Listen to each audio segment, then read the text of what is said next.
মায়ের বাড়িতে তো অনেক দিনে ছিলাম, এবার চলে যাচ্ছি শাশুড়ি আম্মুর বাড়িতে। তো যাওয়ার সময় আম্মুর জন্য চিকেন বিরিয়ানি করে নিয়ে যাচ্ছি আর তোমাদের সাথে ভিডিও শেয়ার করতেছি। আশা করছি তোমাদের সবার অনেক বেশি ভালো লাগবে। আমার বোন তো প্লেটে একদম সুন্দর করে সবকিছু সাজিয়ে নিয়েছি যেন কিছু দিতে না ভুলে যায়।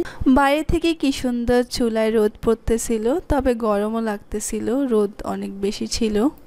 তারপর একে একে সবকিছু দিয়ে দিচ্ছি, কাঁচামরিচ, কিশমিশ, আলু বখরা, পেঁয়াজ বেরেস্তা, ভেজে রাখা আলু সবকিছু দিয়ে ভালো করে নেড়ে এরপর রান্না করে রাখা চিকেনগুলো আমি দিয়ে দিচ্ছি।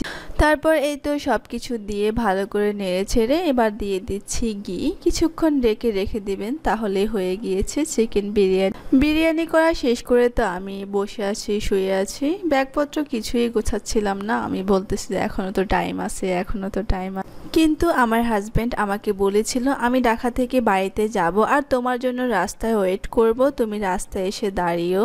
আমি তো ভাবতেছি ও এখনো আসবে, লেট হবে, কিন্তু না, ও তো অনেক তাড়াতাড়ি চলে এসেছে। এবার তো শুরু হয়ে যায় যুদ্ধ। আমি তাড়াহুড়া করে সব কিছু রেডি করে বেরিয়েছিলাম।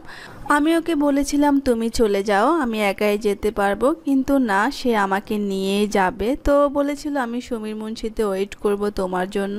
তো আমি তো এখনো বাড়ি থেকেই বেরোতে পারিনি। তারপর সেই বক্সিরহাট এসে অনেকক্ষণ দাঁড়িয়েছিল, আমি অনেক তাড়াহুড়ো করে বেরিয়েছি। তারপর একটা রিক্সা নিয়ে চলে যাচ্ছি। এই জায়গায় জীবনেও জ্যাম বাজে না, কিন্তু সেদিন আমার লেট হয়ে যাচ্ছিল, তার জন্য এখানে জ্যাম হতে হলো।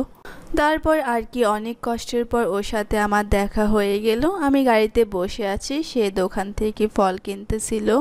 এত তাড়াহুড়ার ভিতরে তো আমি হিজাব করারই সময় পাইনি। তারপর গাড়িতে বসে আমি হিজাব করে নিয়েছি। এরপর আমরা গাড়ি থেকে নেমে বাড়ির দিকে রওনা দিয়ে দিয়েছি, আমি আর ও মিলে। বাড়িতে এসে দেখতেছি যে কেউই নেই বাড়িতে, সবাই খামারের কাছে। তারপর আমরাও চলে গিয়েছি খামারের কাছে সবার সাথে দেখা করার জন্য। ওই যে দূর আকাশে কি সুন্দর পাখিগুলো উঠতেছিল, সিরিয়াল মেনটেন করে, অনেক সুন্দর লাগতেছিল ওদেরকে।